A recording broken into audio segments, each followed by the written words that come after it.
लगे banners poster को फाड़कर बीजेपी के गुंडों ने वहां पर पूरा पब्लिसिटी मटेरियल है उसको खराब करने का काम किया।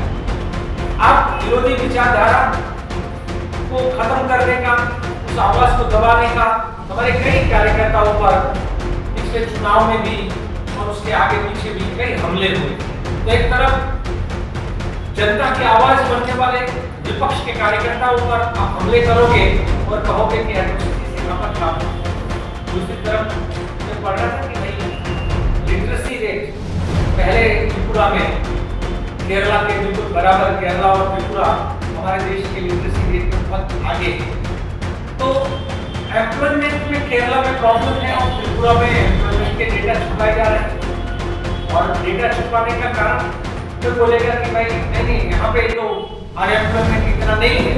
तो मैं पूछना चाहता हूँ आज की सरकार को कि जिस राज्य के 69% बच्चे, 69% बच्चे 0 से 5 साल की आयु वाले, सबसे जो कम आयु वाले, हर माँ बाप अपने बच्चे को 0 से 5 साल की उम्र में होता है तो अपने से जितना हो सके खिलाने की कोशिश करते हैं, उसको भरपूर पोषण देने की कोशिश करते हैं।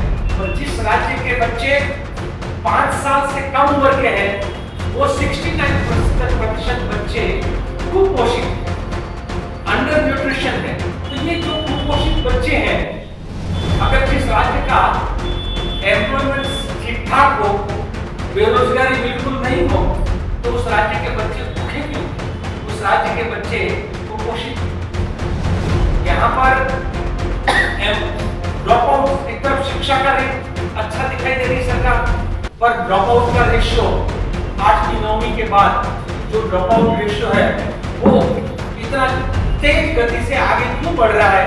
खास करके आदिवासी इलाकों में बच्चे जो है उस पूरी शिक्षा के बाद हायर सेकेंडरी, सेकेंडरी और हायर सेकेंडरी जो है उससे वो लोग गायब क्यों हो रहे हैं, उन स्कूलों में क्यों नहीं?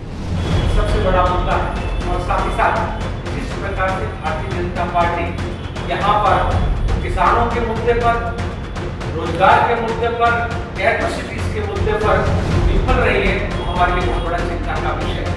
यहाँ पर संविधान से सरकार नहीं चलती है, भारतीय जनता पार्टी की तानाशाही की सरकार चल रही है। साफ शब्दों में यहाँ पर मैं बात को समाप्त करते हुए पूरे देश के अंदर जो हो रहा है आप सबके सामने रखना चाहूंगा कि हमारे देश में चुनाव निष्पक्ष हो, इसीलिए देश के संविधान में था कि इलेक्शन कमीशन का चीफ जो है वो नियुक्ति करने का अधिकार 3 लोगों को होगा, प्रधानमंत्री, विपक्ष का नेता और सुप्रीम कोर्ट के चीफ जस्टिस।